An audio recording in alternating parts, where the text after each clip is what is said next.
But let me just begin by, first of all, thanking everyone who's able to make it today. I know these are not the most propitious circumstances.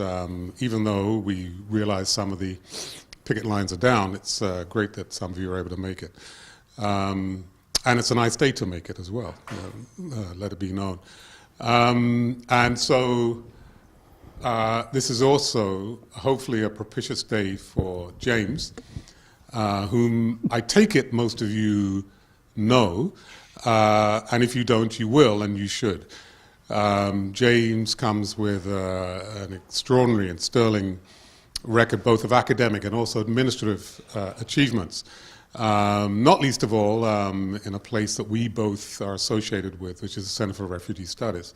And he's currently on sabbatical, doing an MA, a master's, I think, at Cambridge, right? I did that last year. Oh, did that last year? See, you know, he sweeps us all behind. He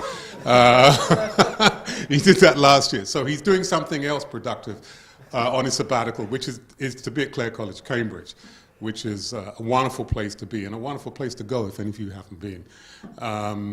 And so, as all of you know, James is a candidate for the now head of your August college, McLaughlin College. And so James today is going to set out his vision for the college, and then that allows us, and you in particular, the community, to engage him in that vision and to ask questions of him. So the format essentially is that James is going to talk for about 15 or so minutes, outlining that vision, and then we'll take a number of questions, improvised or scripted, whatever the case is, to engage James on what that vision might be and how you might see that vision being reshaped or put forward. So I think we'll begin, actually. I think we have the virtue of having a camera and a recording, so if people miss a little bit of James' talk, then they can catch up with it later on. So James, once again, thank you. And I should add that James has come in from the UK. I think in part at the behest of the format, because Skype and even Zoom can be an unreasonable medium, let me say, sometimes, in that it's sometimes sharp and other times not. So I think we also want to thank James for coming in to break up his sabbatical, to do this on the colleges, and it must be said, the university's behalf. So James, thanks again, if you can. Okay. Thanks very much, Pablo. I'm not sure that I need this. You don't. Yeah, thank you. Thank you very much for that kind introduction, Pablo. First of all, I want to thank you for this opportunity. I consider this an honor and a privilege, actually, to be speaking to you at this open forum with respect to the search process for the new head of McLaughlin College. What I'd like to do is, and thank you very much for that fulsome introduction, but I want to add a little bit more in terms of my background for anyone here who doesn't really know me. And then I'd like to go on and talk a little bit about some of the successful qualities, I think, that any head of a college needs to have.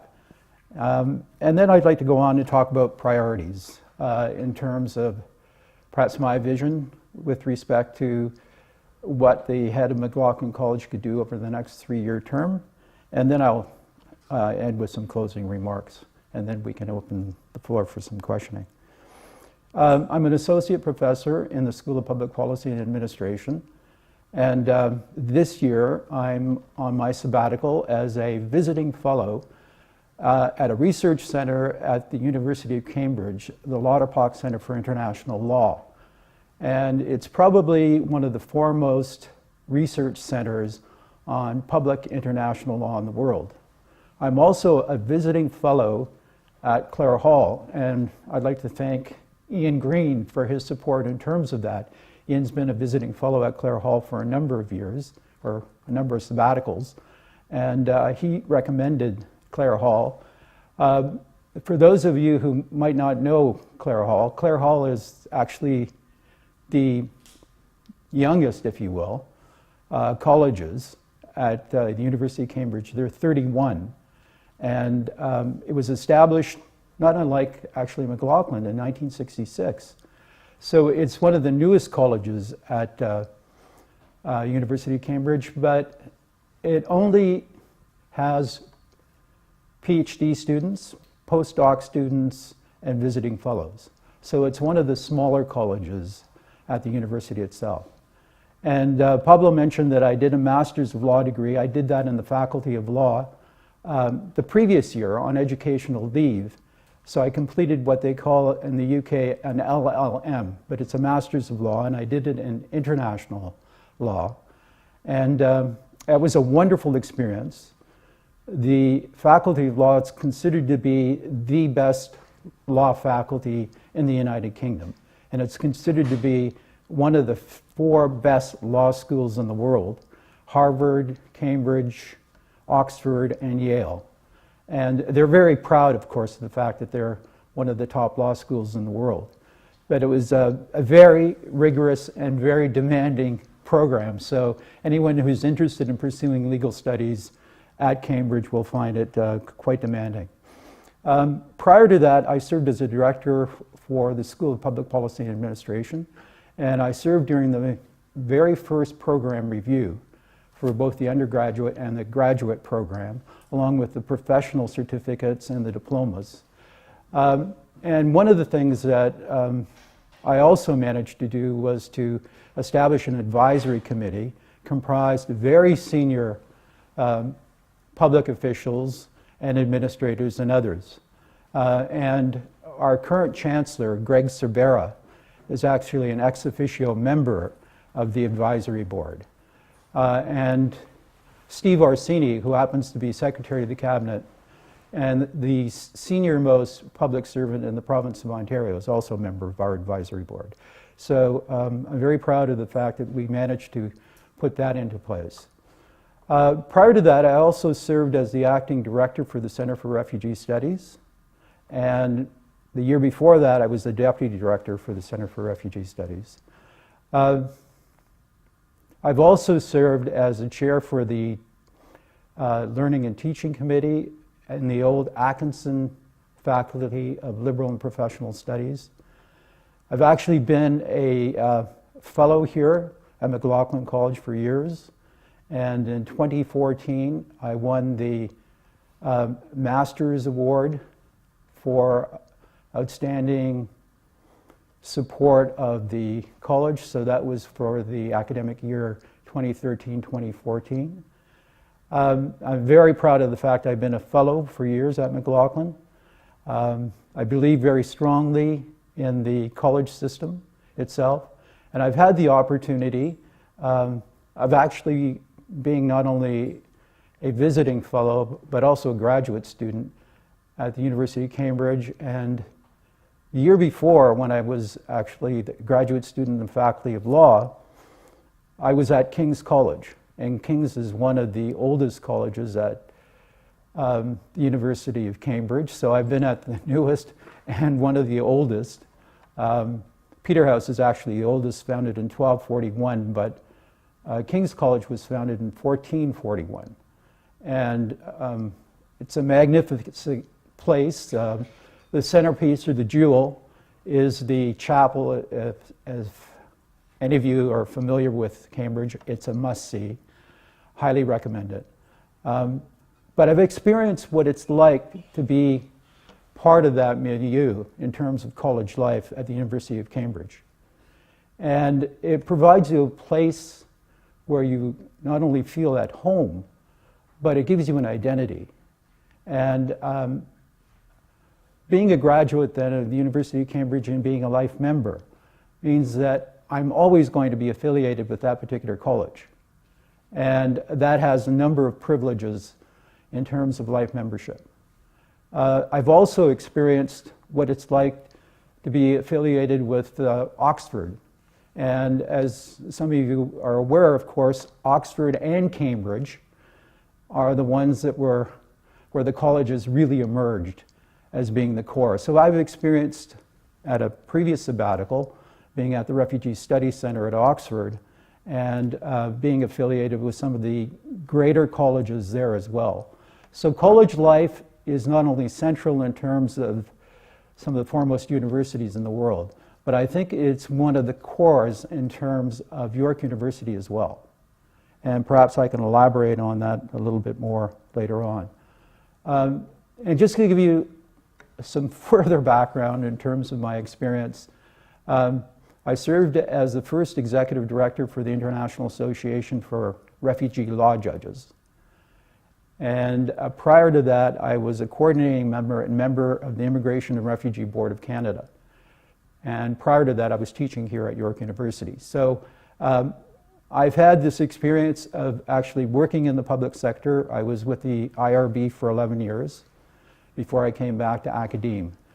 So I've been in, if you will, in and out of academe, but working primarily in my area of research interest, which happens to be international law, international refugee law, and one of the reasons I wanted to pursue a master's degree is I wanted to expand my area of competence and expertise in terms of international human rights law, international criminal law, and also international humanitarian law. So those are the areas that I'm doing my research in primarily at this point. I think one of the things that McLaughlin College has been blessed with is outstanding masters or heads of colleges. Everyone from George Tatum to our current head, David Leighton Brown. And I've had the experience of being able to work very closely with a number of masters and heads. And I've noticed a number of things in terms of what has made them so successful, and I'd like to touch on some of these. And we have one with us today, of course, Ian Green, probably considered one of the best masters that has served here at McLaughlin College. All of them have had really highly refined interpersonal skills. They demonstrated tact, diplomacy, wit, grace, and I think one thing I also learned that was very important is having a good sense of humor and being open. But above all of this, I think what each one of these particular heads of the college demonstrated was a deep and abiding respect and affection for all of the students at the college, and a desire to ensure that all of the students are successful and have the best university experience possible. So I think that's one of the key aspects in terms of what it means to be a head of college, not only McLaughlin College, but all of the colleges here at York University and elsewhere. The other thing that's, I think, really important in terms of quality is the capacity to listen carefully to what everyone says, all of the various communities within the college, and to take in that information and act upon it. Because as we all know, things can always be made better. And if you listen carefully to what the students are saying, what the fellows are saying, what staff are saying, and picking up on those things that are really important and key and can actually be implemented, I think is very important. Moving on then in terms of vision or priorities. There are a couple of things that I think that the head of the college could probably do over a 3-year term. One of them, I think, would be looking at ways to customize the student's orientation and first-year experience. Customize it in a particular way that might be specific to their learning goals and their social needs. I know we have a superb peer mentoring program here at McLaughlin College, and it's certainly been a huge success, and I'd like to hopefully build on that to try to fine-tune it further to ensure that all of the students are not only assigned peer mentors, and that process is working well, but hopefully customize it to the degree that, depending on the background of the individual student, whether it's direct entry, mature student, recent immigrant, first generation university student, and so on, that somehow it's customized to their specific needs. So I'd like to look at that particular area. Another area I'd like to focus on as well would be developing greater collaboration with the 8 affiliated programs here at McLaughlin College. There are 4 units, 8 affiliated programs, and hopefully if I could develop a greater collaboration, I'm not suggesting that other heads were not working closely with these affiliated programs, but hopefully developing maybe common events or activities across these particular affiliated programs could be a benefit not only to the college but also to the other programs as well. And likewise, working closely with not only the programs but also the other colleges at liberal arts and professional studies. And hopefully developing some sort of common issue or concern that we could then focus a conference or a symposium around and have all of the various colleges working together on that particular project. Now, I'm not trying to ignore the difficulties in terms of coming up with a common issue area or area of concern that would overlap all of the interests of the different colleges. But if we could do that and work together on a common project that would be in the broader public interest, I think that could also be of great benefit to the students, but all of the faculty and others that are associated with the colleges and the various programs. And finally, I'd like to also, and this is something I think that all heads have to be conscious of, is renewing and replenishing the fellowship here at McLaughlin College. So I'd like to concentrate on bringing in as many distinguished faculty, practitioners, jurists, and others into the fellowship here at McLaughlin College to help build the college. And hopefully by doing so, then benefiting all of the students and the college itself. And finally, some concluding remarks or thoughts. McLaughlin College, for me at least, and I'm sure generally as well here at York University, is considered to be one of the strongest colleges. It leads the way in terms of innovation through its highly successful peer mentoring program, its orientation activities, and its very busy annual academic and social calendar during the course of the year, the Robbie Burns and Poetry Contest, the annual public policy lecture, the convocation formal, lunchtime talks, and many other activities. Obviously, I'd like to continue to build on that particular success. And always keep in mind that first and foremost, try to develop programs and activities here at the college that would benefit all of our students and assist them, hopefully, then in having great success in their careers and throughout their lives. So.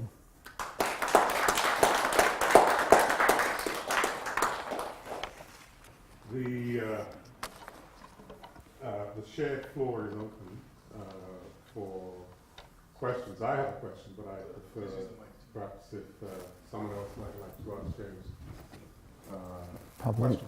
Gonna have to use that. Oh, sorry. I'm under the delusion that my voice carries. So just to reiterate, the floor is open for questions, both about what James had to say and the 3 specific things that I think he identified as amongst those things he'd like to address. But if there are questions you have that maybe are outside of those areas, please. Sure. I'm the same delusion as you are that my voice carries. Is it carrying voice efficient? Nevertheless, Okay, yeah. having had a strong background in the traditional college experience in Cambridge and both Oxford, what is it about those experiences you would like to import to McLaughlin College or York University? Some things can be imported and other things can't. I got a microphone. Yeah. So one of the things that I really notice that's very different in terms of the college system here, and I should probably be more familiar with the college system at the University of Toronto, but I understand it's very different from the one here at York University. But I was really surprised at the role that each of the colleges plays in terms of recruitment. They play a major role. As a matter of fact, for the undergraduate programs at King's College, all of the undergraduates have to leave at a particular point in time, and that would be at the end of the Michaelmas term, just before the holiday season starts. And for a 2-week period, they bring in all of the prospective students that have been shortlisted. They go through examinations and they go through interviews. And then they are selected for admission into the various programs at University of Cambridge and at King's College. So I was actually very surprised at that extensive process that goes on in terms of selecting students for admission into the university. I don't think we could apply that process here. It's a very different kind of process. My understanding is it operates similar to that at the University of Toronto, because each of the colleges there apparently can afford to have their own registrars, and they have a different kind of process in terms of admission. But there are a number of other things that I think that are key to that. I was very surprised at the social activities that take place within the college itself. Now, I know we have, and I would consider this a bedrock in terms of the college system here at York University, in terms of the intramural programs, in terms of the orientation, and in terms of the social activities. I think that's absolutely crucial. It's very similar to what happens at the colleges, not identical across the University of Cambridge, but there is that esprit de corps. They have the CAM, we don't have a CAM, and they have rowing, and rowing is absolutely quintessential in terms of the Cambridge-Oxford experience. All of the students are really keen in terms of that aspect to it. So obviously I couldn't import that unless we can do something about putting a major stream through here and encouraging people to go out and start rowing every morning. But rowing is a huge feature in terms of that. But I think if we could do more in terms of promoting the social life here and the amount of interesting activities that take place, I think that would be of benefit to the students. The other thing you have to be mindful structurally, it's very different at the University of Cambridge. They're famous for their 8-week terms and then 6-week breaks, if you will. Now, they're not really breaks because everything is condensed into those 8 weeks. Their classes are only 2 hours as opposed to 3 hours, and the workload is probably more than generally on average what is expected in terms of North America. So the 6-week period intervals between the actual terms are very busy. But I think the social life aspect is very important, and what's missing here, I think, to this, which is very different from the experience in the UK, is the chapel and music.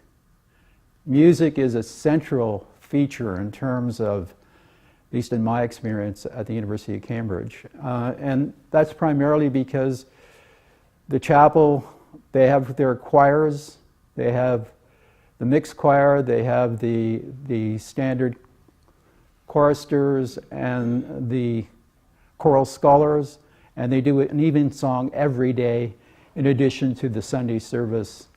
So that's obviously a feature that isn't characteristic necessarily here in terms of the college system, even at the University of Toronto, if I'm not mistaken. So that kind of history, I think, we couldn't necessarily translate in terms of here, but I think the sports part as well as the social part are really key.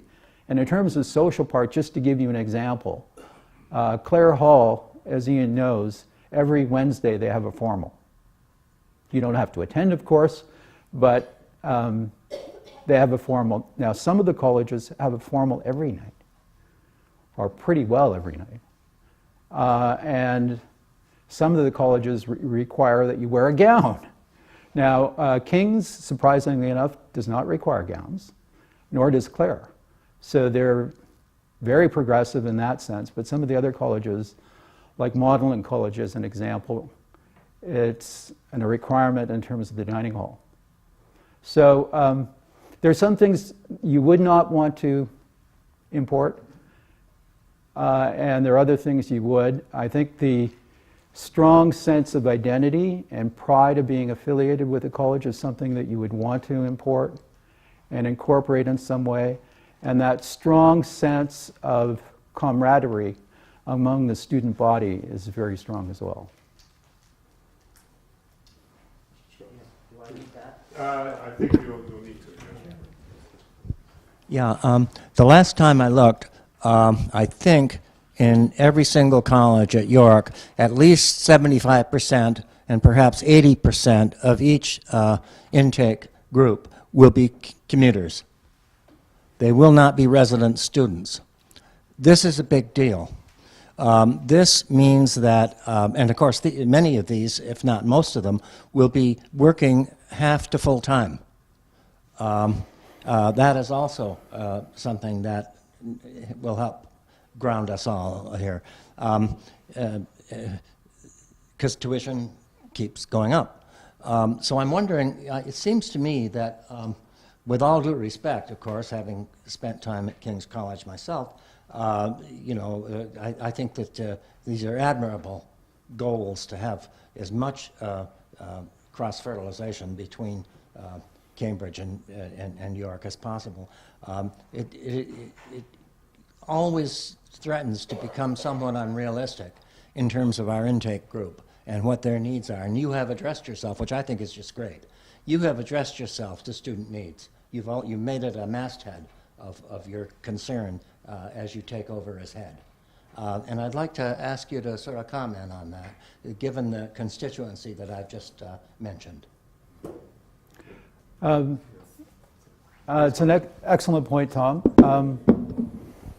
Hopefully, I've been away now for 2 years, but hopefully now with the subway, I'm wondering to what extent that is going to change that dynamic in terms of commuters. Will it make it easier for people to stay on the campus a little bit longer than they normally would have? Does it make us more accessible? Will we be drawing students from a wider catchment area than we've normally had? So I'd be very interested in looking at that aspect of it. But I think the real key in terms of the success of the students themselves, and I think we're really here to ensure the success of the students. And I'm beginning with the premise that there's no substitute for a university education.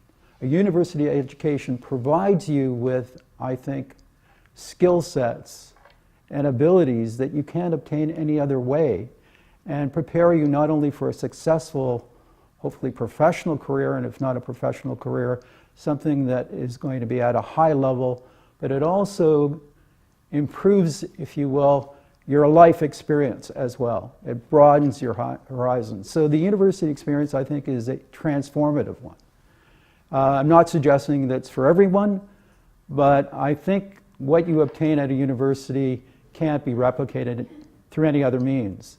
And I think the role, one of the principal roles of the colleges, looking outside the central and corporate, if you will, administration, is to provide that anchor for all of the students in terms of a home away from home, a sense of identity, assisting them at every stage in terms of whether it's their undergraduate or graduate experience, and being the best they possibly can be as students, and eventually going on in terms of successful careers and life-realizing experiences, if you will.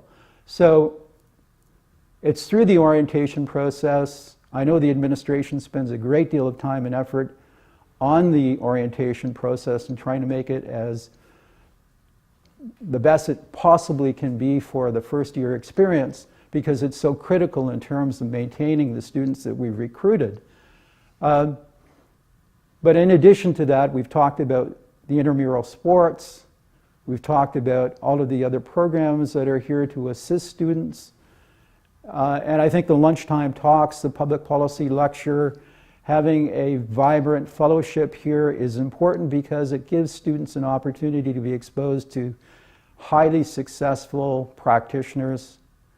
And it provides them with pathways, potentially, for their own careers and broadening their own personal network. So I think what the colleges offer are absolutely essential in terms of the university experience. It's not only meeting their intellectual, developmental, and other needs, social needs, but it's going beyond that because it gives them a sense of identity, because after they graduate, hopefully from here and go on to a successful career, they are still alumni. And hopefully we can draw upon them and they can draw upon us in terms of continuous learning. And coming here from time to time and assisting us with various activities and projects. So I think that is a vital linkage, making it the best possible university experience that they can have, but once they leave, appreciate the fact that they were McLaughlin College students and they want to come back and contribute to the college itself. So maintaining that linkage, I think, is very important. Ian? Maybe we'll take a student first, and then let's see. Yeah? Okay. So I have two questions. I hope that's okay. So my name is Matez. I'm the current McLaughlin College Council President. So essentially one of my goals this year is to unite my council and to work closely with them to advocate for students. So I loved hearing about the fact that you said you wanted to listen to students and work closely with them as well. So I just wanted to know if you had any experience dealing with frontline supporting two students, or if there's anything that you would, or if you're open to like helping us advocate for students. I'd have to say yes on both. Of course. When I was director of the school, obviously I had to work with our own SPPA student council and student body, and we went through some interesting times because, as you're probably aware, there's changes that take place after every election and so on, and you start off perhaps one year with a very strong student council and leadership, and then the next year that maybe it is not as strong, and the amount of support that's required will vary depending on year to year. But yes, I considered it absolutely important to be meeting with the president of the Graduate and Undergraduate Student Association and to work with them. They were very keen on developing activities which would provide the students with opportunities to meet some of our alumni and to meet members of the advisory board, people that are holding public offices, because that's what they're aspiring to do, enter into the public service itself at federal, provincial, or local level. So we tried to work with them to ensure that there were these kinds of opportunities. So yes, I was open to their suggestions, their ideas, but I was always, I think, really pleased at how enthusiastic, how dedicated, and the amount of effort that these individuals put in on a voluntary basis, of course, in terms of the school itself, and how committed they were to the program. So I believe that's absolutely essential. And for example, the peer mentoring program, my understanding, the way that it works so successfully is that you have upper year students that are working with their mentees that are first year, direct entry students often, and that relationship works exceedingly well. And why does it work exceedingly well? Because we've discovered from various studies that have been done that students learn more from each other than often they learn from their faculty members or instructors. So I think it's an ideal system to have a peer mentoring system where you have upper year students who've had the experience of the coursework, the demands in terms of essays and so on, and what's really required to be successful at university, assisting those people that are arriving and making that transition from high school to university. So the student body, I think, is absolutely critical, and I think your kind of leadership and everyone else on your council is absolutely vital. Hopefully you'll be doing the field trips and other activities during the course of the year. I think that's very important. I think people should have an opportunity to go to Queen's Park, go to Parliament Hill, and meet with the local MPs, the ministers, and so on. I think that's absolutely important. Vicky and then Vicky. No, the other way around. Yeah. Wait. Oh, Ian. Ian. There's two Ians. There's two Ians. Okay, Just- Ian the elder. Just a quick question. One of the greatest challenges I found when I was master was to explain the college system to faculty members who knew nothing about the college system, because most universities in North America do not have a college system. Do you have any idea about how that education could take place? Well, it's an excellent question, Ian. If you haven't had the college experience, then it's going to be difficult to relate it to someone who's never had that kind of background. I think for me, the way I would probably approach it is try to underscore the importance of what college life is to a student, and in terms of first of all, their university experience, but also in terms of their education. Because the way I have experienced and understand the college system is that colleges are the accelerators in terms of the students' learning. And it's because they're catering, we like to call it the whole person here at McLaughlin College, but it's their intellectual development, it's their social development, it's their spiritual development. It's all of the vitally important components in terms of how the student has the learning experience here at university that I've indicated elsewhere you can't replicate. And that's why universities, I think, and colleges are so successful, because they actually accelerate the student's learning. And if you can convey that somehow to the faculty member who's never had that experience, I think that would be a key in terms of them wanting to actually be part of that process. Right, so I have a question regarding alumni engagement and fellowship. So then, first off, what would your criteria be for inviting a fellow into the college? Well, one is, I think one of the keys is willing to work with our students. I think that's the key aspect. What can that particular individual do in terms of affiliating themselves with the college itself, but also all of the students? What could they contribute in terms of the student body? And I think what's been done in the past, which is probably the best kind of approach, is to invite that individual either to a lunchtime talk or a workshop or a symposium, so they get a sense of what McLaughlin College is all about, but the students have an opportunity to meet that individual and have a conversation And then hopefully that individual will then take this up and participate. And I think that's the key, that is make themselves available and accessible to the student body and assist the students in terms of their ongoing development. Can I ask one follow-up question? So then, in terms of then once we recruit a fellow, like, would you have any provisions in place to try and encourage them to then come to events, so then it's not just the faculty fellows that are there for students? Yes, and I think we could do that probably in a number of ways. And we have a dinner that's always takes place after the annual public policy lecture. And if we can invite as many fellows as possible to come and be part of a particular table and exchange with the current students and faculty members, that's one way to get them involved.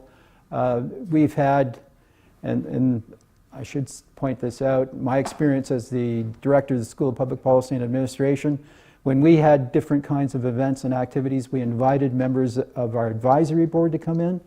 And oftentimes we had members, I'm not going to say that everyone on our advisory board was there for every activity that we had, but we always had a few come out and participate in those particular activities.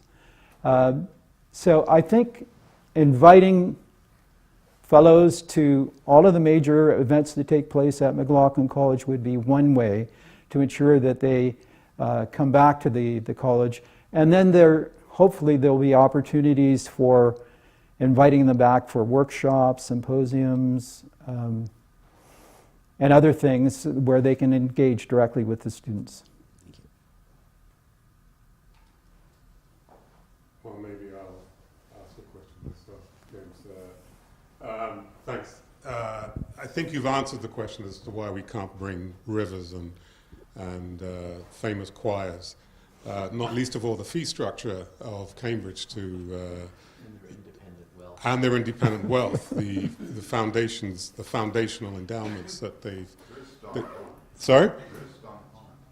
There is Stone Pond. That's true. We could dam it and then figure out a river that can flow from there. So maybe collectively we'll sort this out amongst the colleges. But I want to actually ask a question about the kind of intercollegiate component of being ahead and how that might help students. And that's really about not just the LAMPS, but also more broadly the colleges. And I think you've identified some of those things. But how do you think that the relationships between the colleges and the students can be identified as a priority for the university, given what we know about the evolution and history of the colleges? And for those who don't know, there actually was a history to the colleges where they, in fact, were similar to the collegiate system in the UK, and not least of all Oxford and Cambridge, in terms of providing courses and providing other resources and so on for students. That's been lost, and so the functions of the colleges have changed quite, if not dramatically, then they certainly changed in a way that makes it more difficult to see a collective vision for the colleges that lend themselves to something that is important to students. You've identified some of those things, but perhaps you can talk, and I have to raise it in terms of the politics of the university, of the significance of the colleges for students, intercollegiately.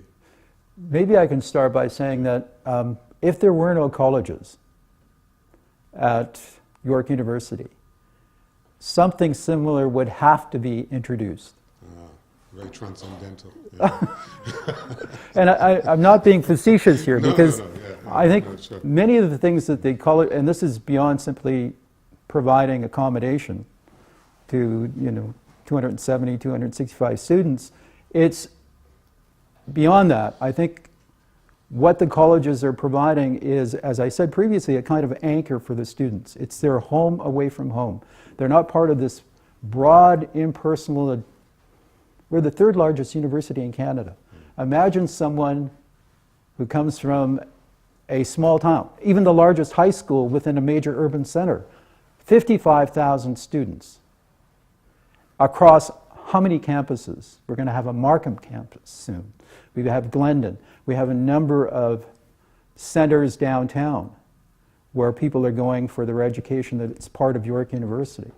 I think what the college system is providing is a sense of identity within this large, massive university, where you can develop these kinds of social relationships that are so important. But it's also providing all of the intellectual development, extracurricular intellectual development, that is, I think, very important. Because as I indicated previously, students learn from each other. And if we can maximize the interaction and the social contact and connectivity of our students, I think that accelerates their learning in a way that you cannot achieve through a broader university administration.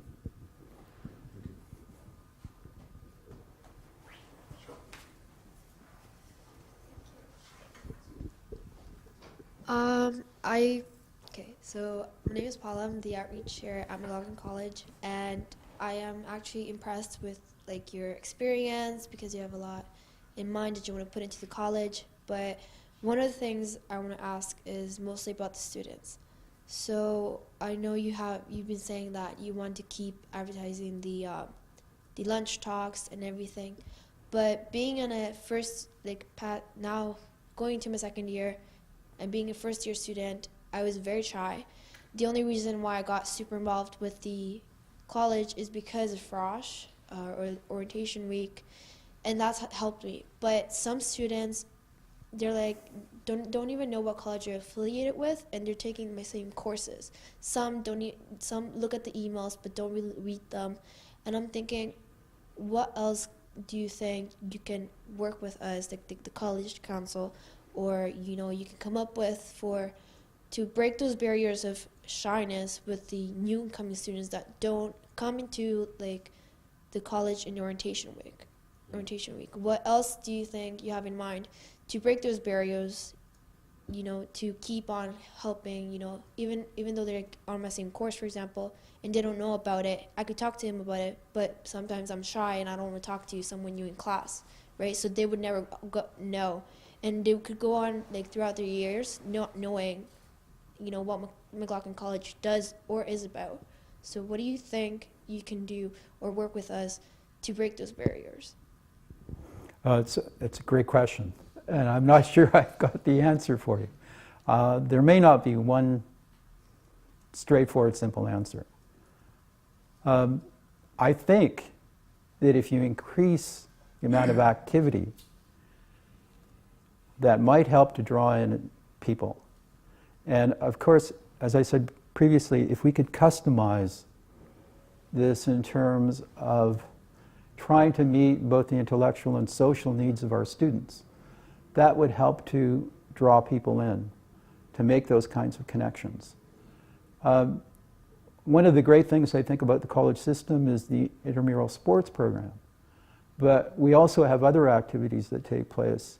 And if you happen to be interested in movies, drama, art, music, I would love to see a vibrant music program. We've got this great tradition here at McLaughlin College in terms of music.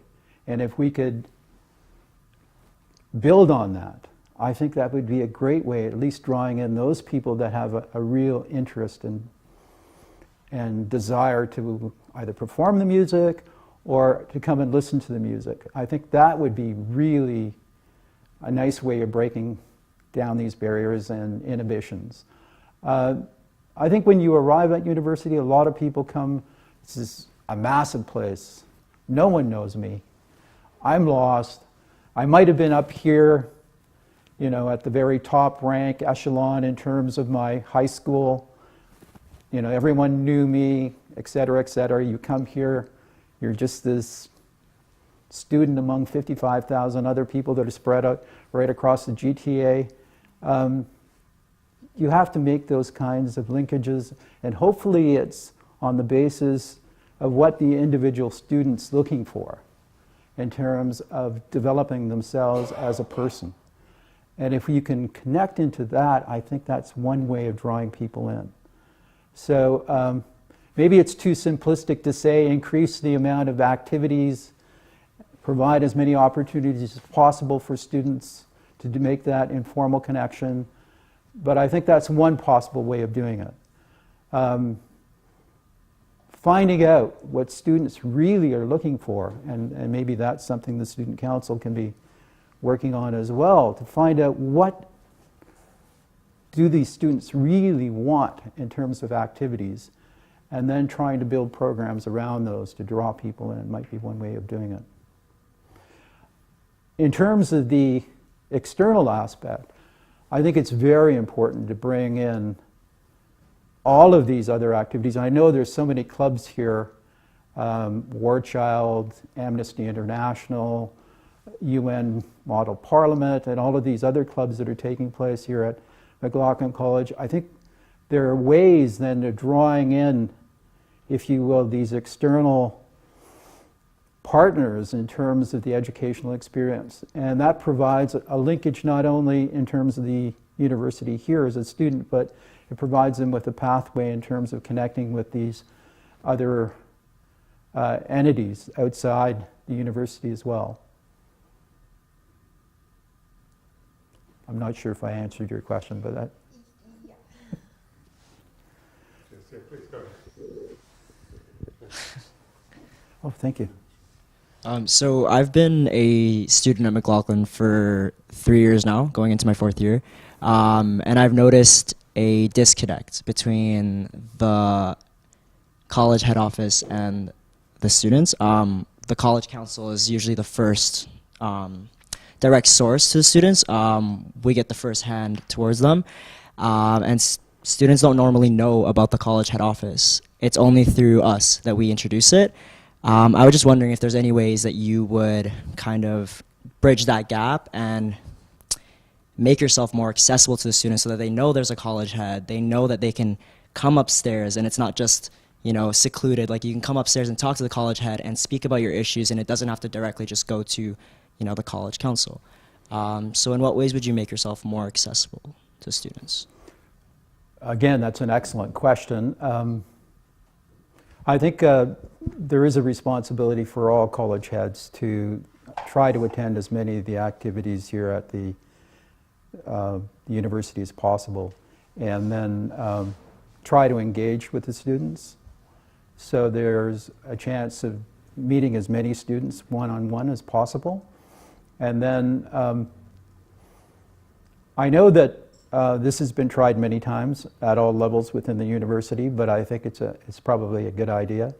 And that is having forums from time to time where you invite the students to come in and you have a dialogue or exchange. It may be, you know, there may be an issue that's central to the college that needs to be resolved, or to the university, and it provides all of the students an opportunity to provide input. So it's not just keeping your door open and inviting students to drop in anytime they want, but it's actually creating a forum or an opportunity for the community to come together, and, or at least the student body here, everyone affiliated with McLaughlin, to come together and discuss these kinds of issues. So that, I think, would be another way of doing it. And I think it's a good one. It's a good one because it provides an opportunity for all of the students to discuss these issues, to inform each other. We learn from each other in terms of dialogue and discussion, and maybe what emerges is a consensus in terms of how to go forward on a particular issue.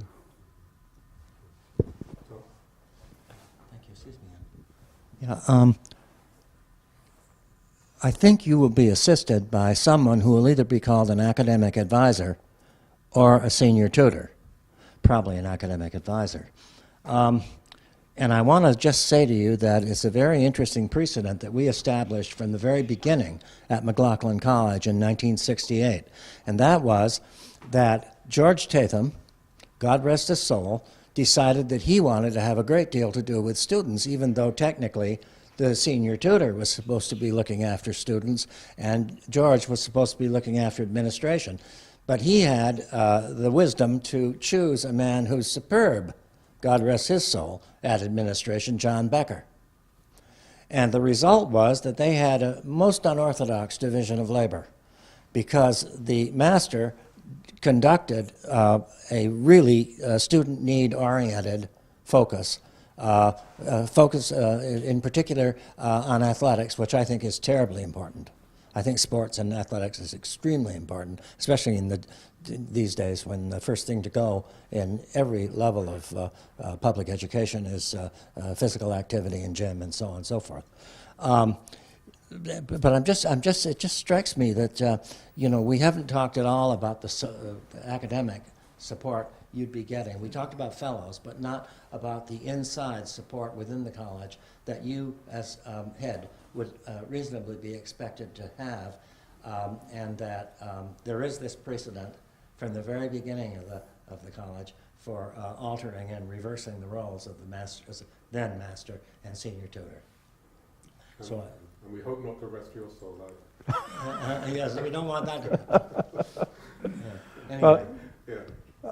I think, Tom, what you're underscoring is a very important point, and that is there are a number of positions, academic and otherwise, administrative positions within the college, and everyone has to work as a team and work together in terms of accomplishing things. I haven't had an opportunity yet to meet some of the other people that are part of the McLaughlin College administration. I'm obviously familiar with the staff here, but and I don't know what formal position. To be honest, I've heard that the academic life coordinator positions may be winding down. So if that's happening, I'm not sure. Who's left in terms of a functional division of labor with respect to, oh, Lillian, okay. So there may be less support than there has been in the past, but I think the point that you're making is a very important one, and that is that all of the staff, faculty, and administrators here have to work together as a team if we really want to accomplish all of the things we set out, and we want to be as efficient as we possibly can.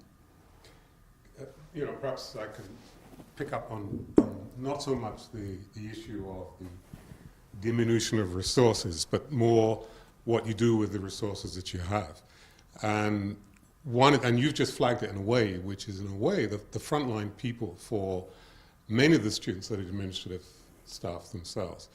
And there are different components to that, one of which is that, of course, and you've rightly pointed it out from the outset, of people coming into the university. You've got first year, second, third, and fourth year students, all of whom have different, literally, stages of development, but also different levels of engagement with the college and the university.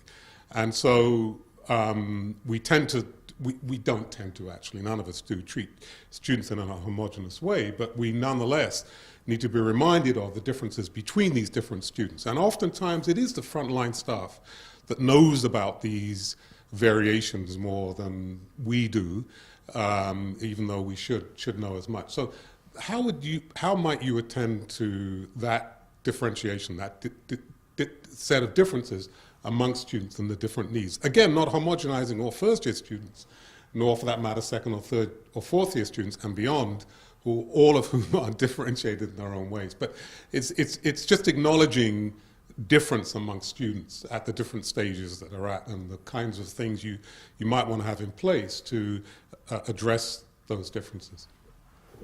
One of the things that occurred to me that hopefully makes some sense and is practical, but I'm not sure how easy it is to actually realize, is if you take, for example, the peer mentoring system, does it make sense to take a direct entry student for first year with someone who went through the direct entry experience themselves and now is at the upper year level and pairing them? Does it make sense to pair someone who's a mature student at an upper year level with a mature student that's re-entering university, that's been away from academia for a period of time?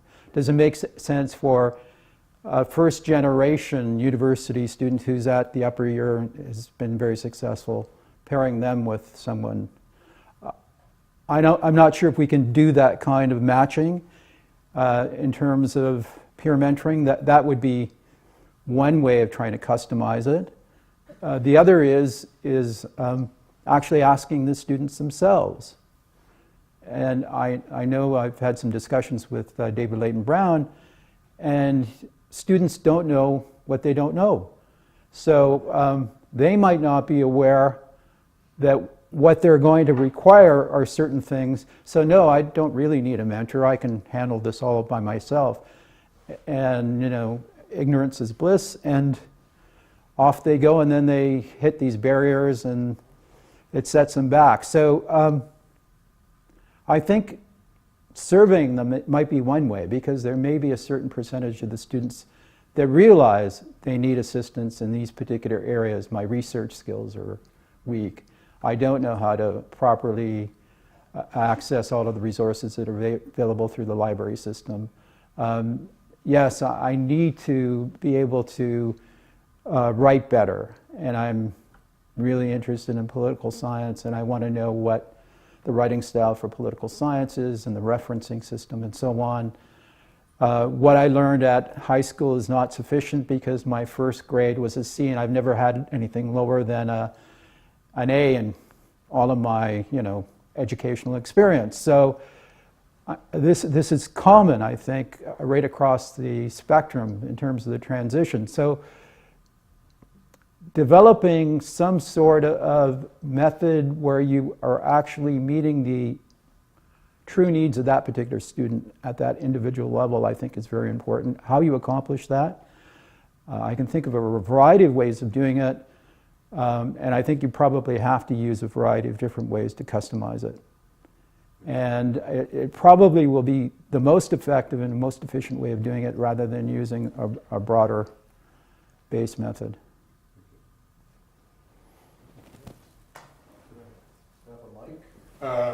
You may. My voice does carry, but maybe not as well as it could in terms of technology. Thanks, Pablo. So, I guess the elephant in the room would be the labor disruption and the students having to deal with that. And, you know, I mean, putting aside the players, we have to think about students coming into the university, but more importantly, students that are here. And we know that the colleges, you know, should be the lifeblood, but colleges are being diminished. In other words, the CALP position, before that the academic advisor position, is gone. Lillian and, you know, the head, you know, David Leighton Brown at the moment, but James, you later are going to have to deal with it. And I guess the question is, how can we do more for students with less? Unfair question, right? But more importantly, what would you say, because we have to deal with parents sometimes at orientation and, you know, the new students, what would you say is probably the most valuable part of being part of a college and York University in the background? And, you know, in some ways, you know, parents will say, why come to York, right? If you heard Rose Steele on CBC, she sort of asked that question in a way that probably wasn't appreciated by too many people. If you heard the CBC interview. But why York, why now? And, you know, how could we serve students better, you know, with less, which is a huge challenge, because they are the lifeblood. I mean, we have... You mean less students or less resources? Well, less resources. We need more students, but serving them better, so, you know, with less resources. And how could we do that? It's an unfair question to ask, but it's something we have to start dealing with probably more to make sure that they're well taken care of, keeping in mind that, you know, in terms of administrators that are here, we have people from Lucy's section, right? And we have, you know, somebody representing, Peter's representing Ananya, but all about students. So how can we serve them better, considering the future and what we have to be dealing with, which is ongoing? You're right, it's a very unfair question. I think at some point in time, clearly, the resources service question can't be resolved. You be as creative as you like, but if you continue to cut resources, that's going to diminish the quality of service that you're going to be able to provide. Obviously, keeping that into consideration, what can we do as the resources appear to be diminishing over time? There's probably a number of things that come to my mind. One is, if that's even feasible, look for alternative resources elsewhere. And that I'm not sure we can actually do. We talked a little bit about the difference between the college structure at Oxford and Cambridge versus the college structure here, or even U of T in here. The colleges obviously can raise funds, and they have other resources that they can draw from. I'm not sure what the situation is here. We'll have to ask the bursar at the back of the room in terms of what's feasible with respect to that. But that would be one possibility. Look for alternatives that don't cost us anything in terms of a volunteer basis, that you could have people come in and do things that previously we were actually covering. Now that puts you into a situation where the unions might obviously have some concern and consideration regarding. So I think the labor relations issue is very important on that side. But in other words, looking for alternative ways of providing that service that was previously provided through the resources that we received through central administration or elsewhere. We could probably do a simple thing, and that is, say, as I was indicating previously, try to personalize the educational experience as much as possible. And that might not be easy, because not everyone is necessarily as attuned, hopefully, as the people here at McLaughlin College in terms of putting the students first. And they may have other priorities and other things that are drawing them away. But if we can be more civil in terms of the way we treat our students, I don't know if that counts for anything, but I think at least at that personal level, it may address some of the concerns that parents might have or others in terms of coming to York University, what can we offer you in a diminishing resource requirement environment? And that is that you'll get that kind of personalized attention, not maybe necessarily through the central administration, but everyone here that's affiliated with the college will welcome you with open arms, will try to incorporate you as much as possible. So that kind of a mentality, I think, is very important. That being forthright, warm, personable, I think counts for something. I think in the end, we probably have to look at our labor relations front and address this in some sort of meaningful way, so it doesn't become a hindrance generally for the university itself, because I think at some point in time, it diminishes us as an institution if we have that, as you say, that elephant in the room and no one's really addressing it. I think at some point in time, that's going to have to be seriously looked at and addressed so it doesn't have this really negative impact in terms of at least York University. Hi there, my name is Alec Pacelli.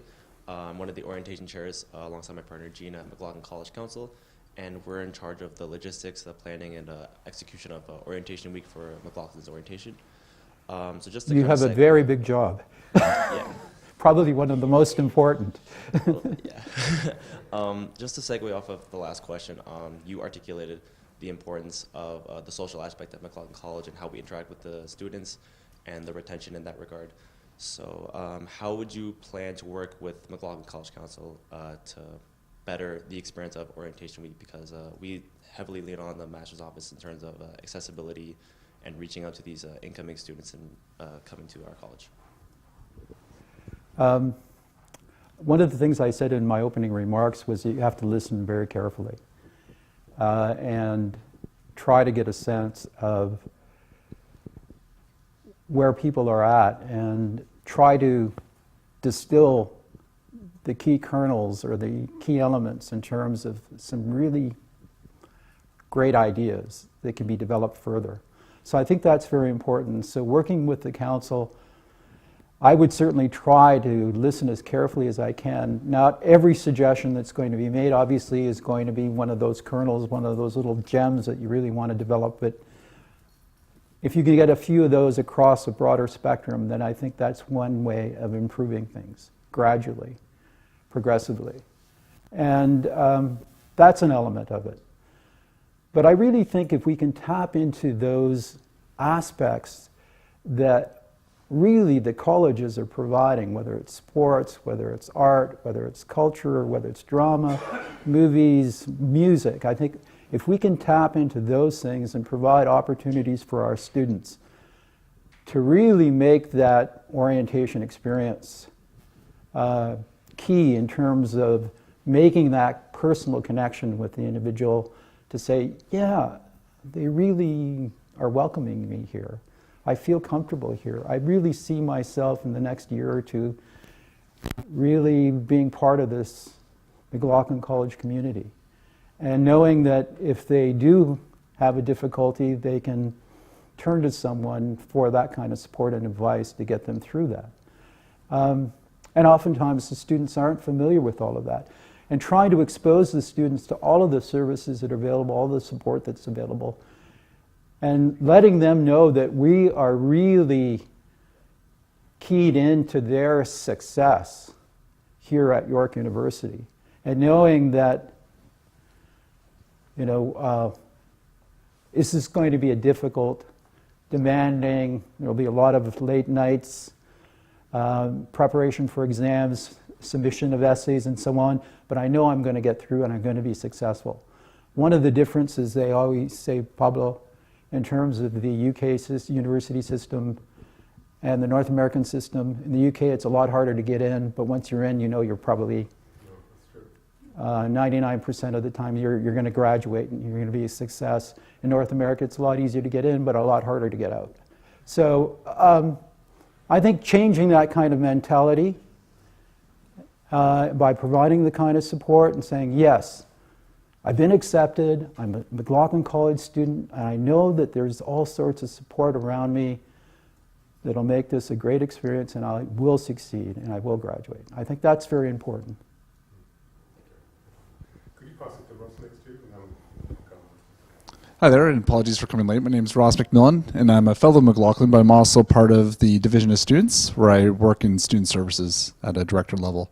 And my questions actually follow up to Rob's comments, because what I've seen has been overall a bit of a reduction in the resources that the colleges have had as a system, and that's different college to college. But what I've seen then is either two approaches that. Sometimes it's a competition for resources, but then on our other side it's been collaboration.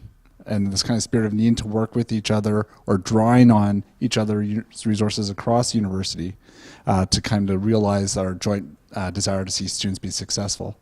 So I'm just wondering if you could speak to either your experience, maybe as when you were the chair, or if you have any concrete examples of ideas you have about certain areas you'd want to work with specifically to bring towards this kind of collaborative sense to enable student success. Yeah, It could be the dean's office, or it could be central student services, other areas. You're right. I mean, I've had that sense as well with the competition for student enrollment, or at the school or departmental level, can be quite intense at times when the overall pool of available students is diminishing as well. I think being open and being personable with individuals is very important.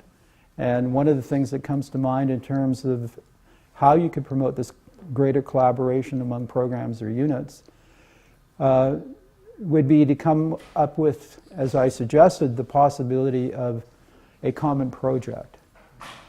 That might not be easy, because we're dealing with at least 4 different colleges, 8 different programs, coming up with this common project where everyone can work together and try to avoid the fact that some of the larger units might take more of the burden, whereas the smaller units can only contribute a certain amount as well, trying to balance so it's equitable and people don't feel that, we're carrying all of this on our own and some of the other units aren't making a contribution. So somehow trying to balance things with the level of resources, the size, and the contribution to the project, I think, is important in terms of developing a common rapport around this and a positive experience from it.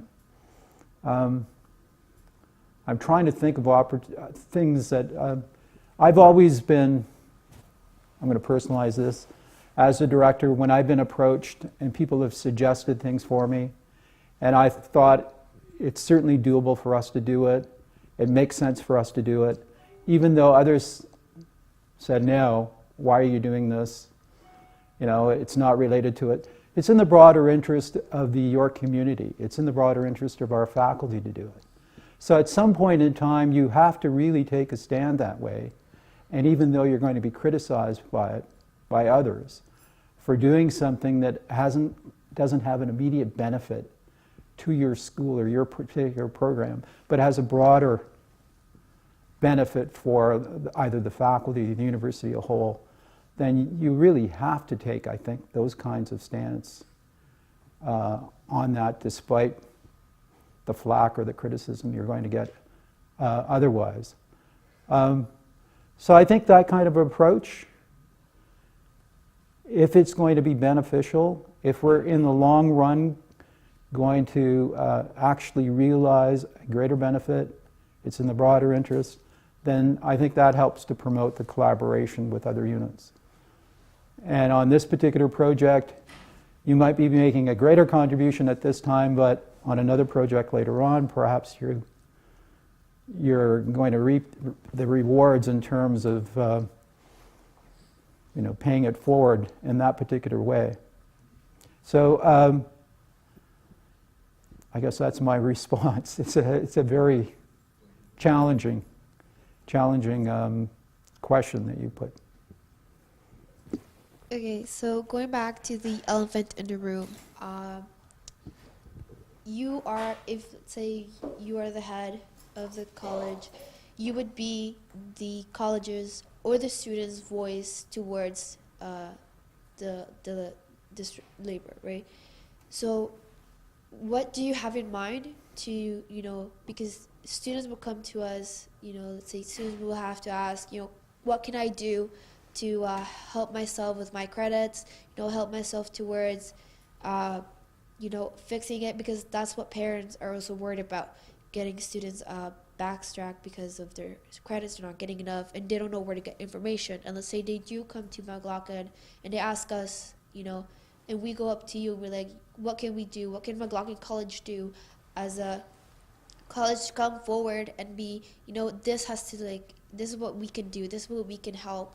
What do you have in mind to help students in that way? Because you said that that's important, that you want the students to move forward in their lives. And remember being in the McLaughlin College, and I think if you are the first, I don't know if you're the first, but if you're the first to say, this is what McLaughlin College is going to do to help, help students, maybe get them information or help them towards strike, what do you have in mind to help students? Because the college wouldn't be here if it wasn't for the students, right? So if we help them, they're going to remember, they're going to start getting more involved. We will be getting more students. What do you have in mind? Well, I think in the end, it's trying to meet the individual needs of the students. So if it's, help me, I'm in a situation now where there's an issue with respect to course credits. What can you do for me? Then that has to be investigated. So you're talking about actually trying to address the individual needs. We can make a statement and say, we are here, the administration, the head of the college is here to support all of the McLaughlin College students. We can make those kinds of general statements. But I don't think we can say this one program is going to be the answer to everyone's problems. It's going to vary. And as I indicated previously, I think by providing this very rich environment here at the college level for students in terms of their engagement, in terms of their involvement, and the feeling that they, whatever issue may arise, they know who to contact, and if that doesn't work, they can always come to the head and maybe he can help resolve it. If they have that sense of confidence and trust in the administration, then I think that helps to address the kind of concern that you have. And I'm not suggesting this is going to be easy, because developing that level of trust and confidence takes time. And the more you can respond in a positive way to each of the individual student needs, I think the greater trust that you can develop over time.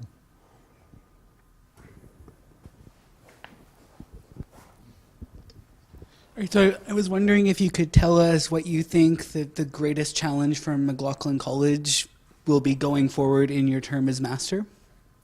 Oh, that's a very good question.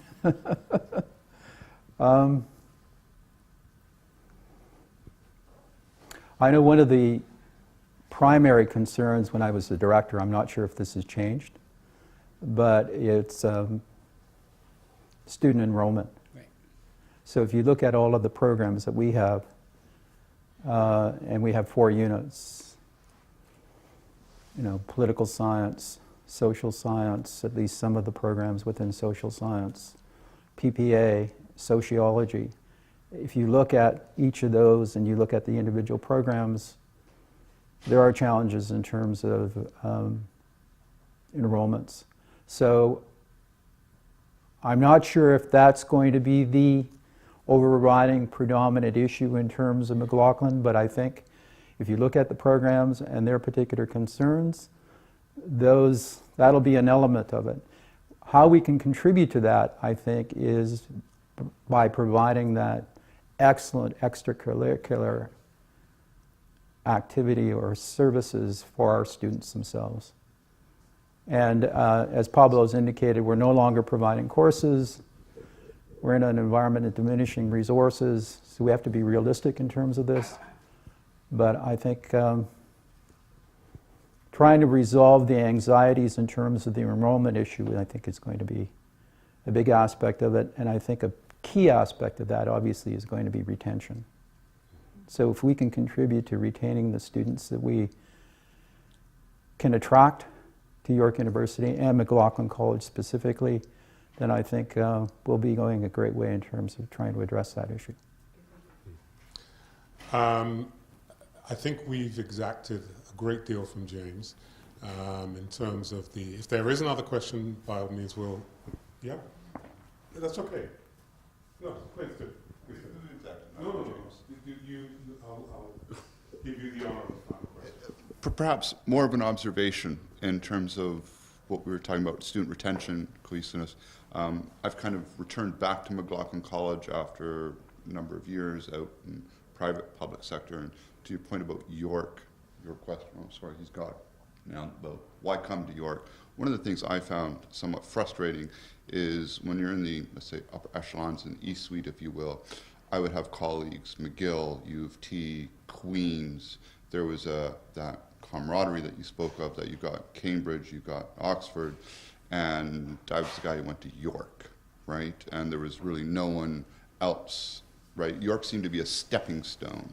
So McLaughlin College, however, when York is a large school, with McLaughlin College, you can bring, back to my original question, importing or transferring the values of the college system that are in Cambridge and Oxford here is perhaps very important for those of us who go out and have a sense of home, that anchor that you spoke of. So to answer this gentleman's question, who's no longer there. Oh, you're back. Wonderful. Wonderful. Disappeared. I think to put it all on your shoulders is unfair, right? There's an awful lot of fellows, there's an awful lot of faculty, right? I think it requires a team effort. So perhaps your job is to, if dare I say, marshal that team and assemble that team, right? Because to rely on you alone is a daunting task. So maybe if you could speak to that, how as a leader you would assemble the talent that's in the college to ensure that, you know, you do retain the students and get them more involved in coming back in. So there is that lineage that so many of the great institutions have in common that York really seems to lack, despite it being McLaughlin College's 50th year anniversary. Yeah, that's an excellent question. One of the things that I was really surprised at when I was at the Ontario University Fair, and we were amongst all of the Ontario universities at the convention center in downtown, and people were queuing up to speak to people about our programs.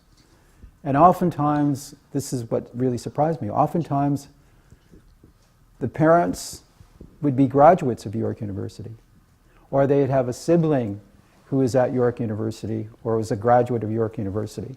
And I was amazed to see that. I didn't expect to see that. And oftentimes they wouldn't tell you immediately.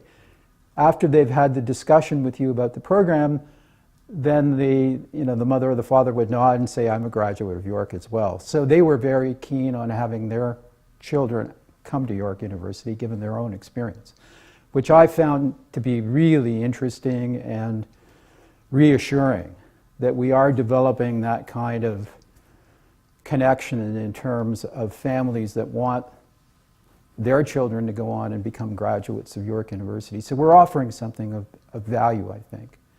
And we are making that connection, because you wouldn't want your children to go to an institution that you weren't proud of as a graduate yourself. So I'm not trying to diminish the point about the sense of pride in terms of York University that maybe McGill, well-established older university, University of Toronto, and others. It's the same at Cambridge. Cambridge is 800 years old. We're 50 years old. Obviously, there's going to be a dramatic difference in terms of the two institutions given their longevity. So keeping that in mind, I think your point is really important, because I think the leadership, and I'm not putting this all on myself, if I was to be the head of McLaughlin College, but I think what's vitally important for any leadership role is try to inspire. And if you can inspire the students in terms of the mission itself, inspire the students in terms of trying to be the best they can possibly be, reassure the students that this institution is going to flourish. And I strongly believe the college system at York is going to flourish and going to develop, despite the fact there are going to be diminishing resources from time to time. And I think that sense of identity, which is so important, that gets established over the period of the undergraduate experience here at McLaughlin College, is going to carry forward. And people are going to develop this sense of pride, this sense of identity, and the sense that they know that they have, even when they're halfway around the world doing some sort of really fascinating, interesting job, they can always come back to York University, McLaughlin College, and we'll be here for them. I think developing that kind of rapport is vitally important. And I think that's the kind of thing that these other colleges are really, in the UK and King's and Clarinet, are really good at. They're very good at it, but they've had longer period of time and experience to do it. On that positive note, out of the obvious no sinecure here, I think we'll leave it there. Just one joke. You know, they all joke about U of T, right? That it's 5 faculties, a landlord, and 3 pharmaceutical companies. We perhaps don't have those forms of endowment, but we'll try to do what we have. And I think James has given us some sense of some of the ways in which we do that. I really want to thank you a great deal, James, for this, because you've fielded a really wide range and often very, very difficult set of questions that I think have been put to you. So once again, thanks very much. Thank you very much, Pablo. Thank you.